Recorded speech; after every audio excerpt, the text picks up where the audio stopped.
Now, South Africa has unveiled a loan that it's going to be granting to the government of Swaziland, valued in the region of 2.4 billion rands. Swaziland's customs revenues did plummet due to the global economic crisis and also a drop in South African imports and a 60% decline in the revenue pool coming from SACU. Now, this has pushed the country into a fiscal crisis and resulted in violent unrest against the government and particularly against the monarchy, King Mswati III.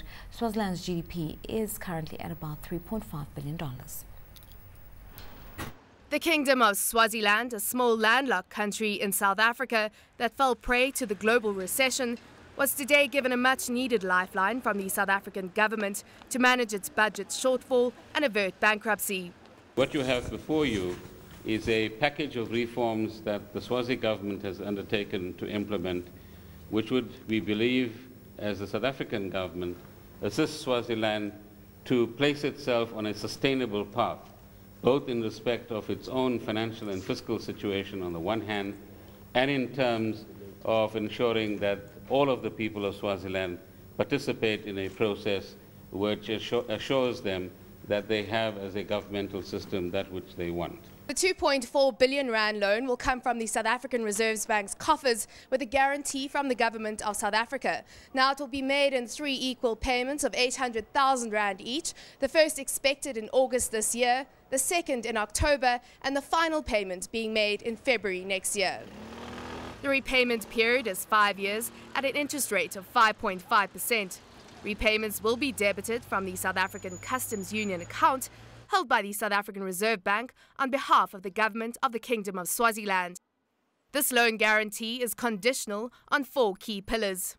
The first is that the government of the Kingdom of Swaziland needs to undertake confidence-building measures within the country in order to create conditions for greater acceptability of reforms within the country itself. Secondly, that fiscal and related technical reforms that are required by the IMF and which are to be implemented by the government of the Kingdom of Swaziland must be given effect to. Thirdly, that from a South African point of view, we've agreed to provide, as we have been doing, capacity building support to the government of Swaziland.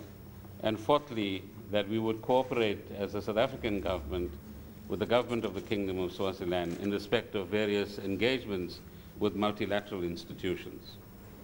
We're not only talking about a set of fiscal and financial reforms, we're also talking about a set of governance/political reforms. The statement also indicates that there are already processes underway in Swaziland, and you'll know that over the weekend a group of about 14 organizations from civil society met in Swaziland and expressed their need and aspirations for the kind of country and constitution that they want to see. And it's our hope that in order to provide the right kind of direction for Swaziland itself, both politically and financially, that the Swazi government will create the opportunities, as they did over the weekend, for maximum participation of the people of Swaziland in determining their own future. It's not for us to dictate to them. Gordon was questioned what the consequences of not paying the loan would be. I don't think it's in South Africa's interest to, on the one hand, have an economy that finds itself in trouble and which will place eventually a greater burden on South Africa itself and its own citizens and services. Nor, on the other hand, is the expectation that facing a serious crisis as they do within Swaziland, that the Swazi government wouldn't do the things that they need to do. Minister Gordon reiterated that discussions took place in good faith.